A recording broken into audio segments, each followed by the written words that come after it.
नमस्कार। निराशा से कैसे बचना चाहिए? निराशा से कैसे बच सकते हैं? इस संबंध में एक लोक कथा प्रचलित है। कथा में एक लड़का हिम्मत हार गया था और अपने जीवन से ही निराश हो गया था। वह आत्महत्या करने चलता है, लेकिन तभी उसे एक संत मिले और संत ने उस लड़के की सोच बदल दी।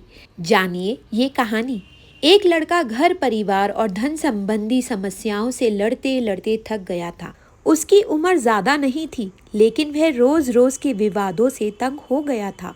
एक दिन हिम्मत हार कर वह आत्महत्या करने के लिए निकल पड़ा।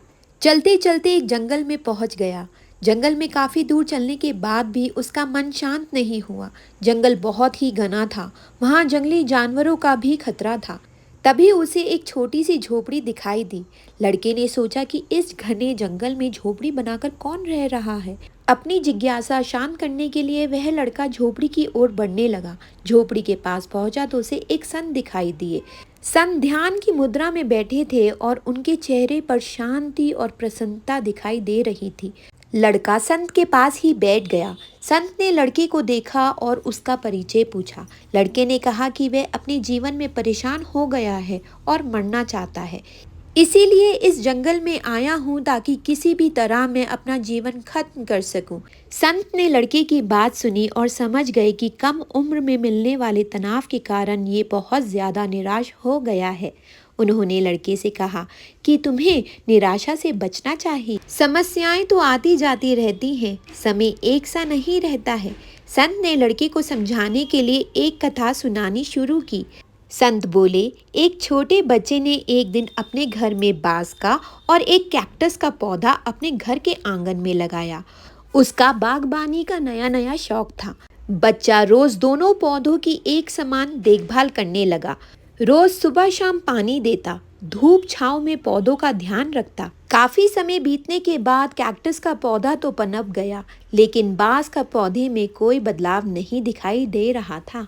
बच्चा सोचता था कि कैक्टस तो पनप रहा है, लेकिन ये बांस के पौधे को क्या हो गया है। बच्चा रोज ये बात सोचता, लेकिन वह निराश नहीं हुआ और रोज दोनों पौधों की देखभाल करता रहता था। थोड़ा और समय निकल गया, लेकिन कैक्टस की तुलना में बांस के पौधे में संतोषजनक प्रगति नहीं दिख रही थी। बच्चा अपनी मेहनत में लगा रहा। कुछ समय बाद एक दिन बांस का पौधा पनप गया और कुछ ही दिनों में बांस का पौधा कैक्टस से भी बड़ा हो गया। संत ने उस निराश लड़के से आगे कहा कि बांस का पौधा पहले तो अपनी जड़ मजबूत कर रहा था, इसीलिए उसे पनपने में समय लगा। लेकिन वह बच्चा भी अपनी कोशिशों में पीछे नहीं हटा, निराश नहीं हुआ। हमें भी अपने जीवन में दो बातें ध्यान रखनी चाहिए।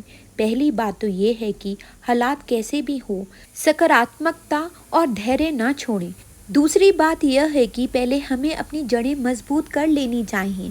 अगर हमारा आधार मजबूत होगा तो हमारा काम तेजी से आगे बढ़ेगा।